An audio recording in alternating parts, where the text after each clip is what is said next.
नमस्कार साथियों, मैं अनीता श्रीवास्तव आपका हार्दिक अभिनंदन करती हूँ।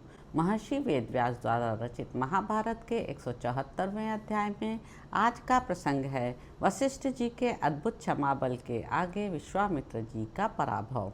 अर्जुन ने पूछा, गंधर्वराज, विश्वामित्र और वशिष्ठ मुनि तो अपने अपने दिव्य आश्रम में निवास करते हैं, फिर उनमें वैर किस कारण हुआ? ये सब बातें मुझसे कहो। गंधर्व ने कहा, पार्थ, वशिष्ठ जी के उस उपाख्यान को सब लोगों में बहुत पुराना बतलाते हैं, उसे यथार्थ रूप से कहता हूँ, सुनिए। भरतवंश शिरोमणि कान्यकुब्ज देश में एक बहुत बड़े राजा रहते थे, जो इस लोक में गाधी के नाम से विख्यात थे।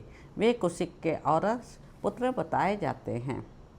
उन्हीं धर्मात्मा नरेश के पुत्र विश्वामित्र के नाम से प्रसिद्ध हैं, जो सेना और वाहनों से संपन्न होकर शत्रुओं का मान मर्दन किया करते थे। एक दिन वे अपने मंत्रियों के साथ गहन वन में आखेट के लिए गए। मरु प्रदेश के सुरम्य वनों में उन्होंने वराहों और अन्य हिंसक पशुओं को मारते हुए एक हिंसक पशु को पकड़ने के लिए उसका पीछा किया। अधिक परिश्रम के कारण उन्हें बड़ा कष्ट सहना पड़ा। नरश्रेष्ठ, वे प्यास से पीड़ित हो महर्षि वशिष्ठ के आश्रम में आए। मनुष्यों में श्रेष्ठ महाराज विश्वामित्र को आया देख पूजनीय पुरुषों की पूजा करने वाले महर्षि वशिष्ठ ने उनका सत्कार करते हुए आतिथ्य ग्रहण करने के लिए आमंत्रित किया। भारत, पाद्य, अर्ध, आचमनीय, स्वागत भाषण तथा वन्य हविष्य आदि से उन्होंने विश्वामित्र जी का सत्कार किया। महात्मा वशिष्ठ जी के यहाँ एक कामधेनु थी, जो अमुक अमुक मनोरथों को पूर्ण करो, यह कहने पर सदा उन कामनाओं को पूर्ण कर दिया करती थी। ग्रामीण एवं जंगली अन्न, फल मूल, दूध, षडरस भोजन, अमृत के समान मधुर परम उत्तम रसायन, खाने पीने और चबाने योग्य भांति भांति के पदार्थ, अमृत के समान स्वादिष्ट चटनी आदि तथा चूसने योग्य ईख आदि वस्तुएं तथा भांति भांति के बहुमूल्य रत्न एवं वस्त्र आदि सब सामग्रियों को उस कामधेनु ने प्रस्तुत कर दिया। सब प्रकार से उन संपूर्ण मनोवांछित वस्तुओं के द्वारा हे अर्जुन, राजा विश्वामित्र भली भांति पूजित हुए। उस समय वे अपनी सेना और मंत्रियों के साथ बहुत संतुष्ट हुए। महर्षि की धेनु का मस्तक, ग्रीवा, जांघें, कल, कंबल, पूंछ और थन, ये 6 अंग बड़े एवं विस्तृत थे। उसके पार्श्व भाग तथा उरु बड़े सुंदर थे। वह 5 पृथुल अंगों से सुशोभित थी। उसकी आंखें मेढक जैसी थीं, आकृति बड़ी सुंदर थी। चारों थन मोटे और फैले हुए थे। वह सर्वथा प्रशंसा के योग्य थी। सुंदर पूंछ, नुकीले कान और मनोहर सींगों के कारण वह बड़ी मनोरम जान पड़ती थी। उसके सिर और गर्दन विस्तृत एवं पुष्ट थे। उसका नाम नंदनी था। उसे देखकर विस्मित हुए गाधी नंदन विश्वामित्र ने उसका अभिनंदन किया और अत्यंत संतुष्ट होकर राजा विश्वामित्र ने उस समय उन महर्षि से कहा, ब्राह्मण, आप 10 करोड़ गायें अथवा मेरा सारा राज्य लेकर इस नंदनी को मुझे दे दें। महामुनि, इसे देकर आप राज्य भोग करें। वशिष्ठ जी ने कहा, अनग, देवता, अतिथि और पितरों की पूजा एवं यज्ञ के भविष्य आदि के लिए यह दुधारू गाय नंदनी अपने यहाँ रहती है। इसे तुम्हारा राज्य लेकर भी नहीं दिया जा सकता। विश्वामित्र जी बोले, मैं क्षत्रिय राजा हूँ और आप तपस्या तथा स्वाध्याय का साधन करने वाले ब्राह्मण हैं। ब्राह्मण अत्यधिक शांत और जितात्मा होते हैं। उनमें बल और पराक्रम कहाँ से आ सकता है? फिर क्या बात है जो आप मेरी अभीष्ट वस्तु को 1 अर्बुद गाय लेकर भी नहीं दे रहे हैं? मैं अपना धर्म नहीं छोड़ूंगा। इस गाय को बलपूर्वक ले जाऊंगा। मैं क्षत्रिय हूँ, ब्राह्मण नहीं हूँ।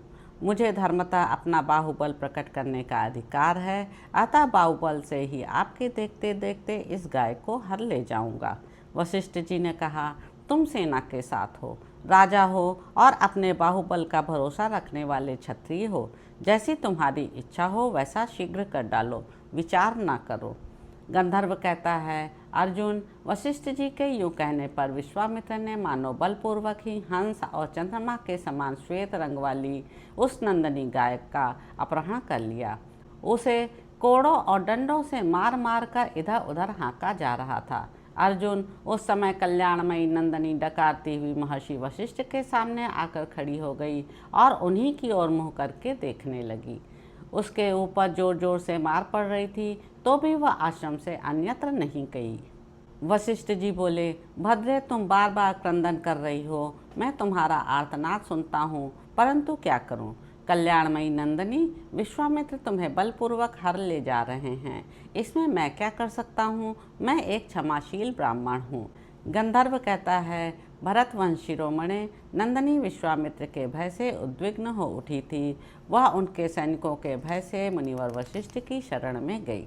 गौ ने कहा, भगवान, विश्वामित्र के निर्दय सैनिक मुझे कोड़ों और डंडों से पीट रहे हैं। मैं अनाथ की भांति क्रंदन कर रही हूँ, आप क्यों मेरी उपेक्षा कर रहे हैं।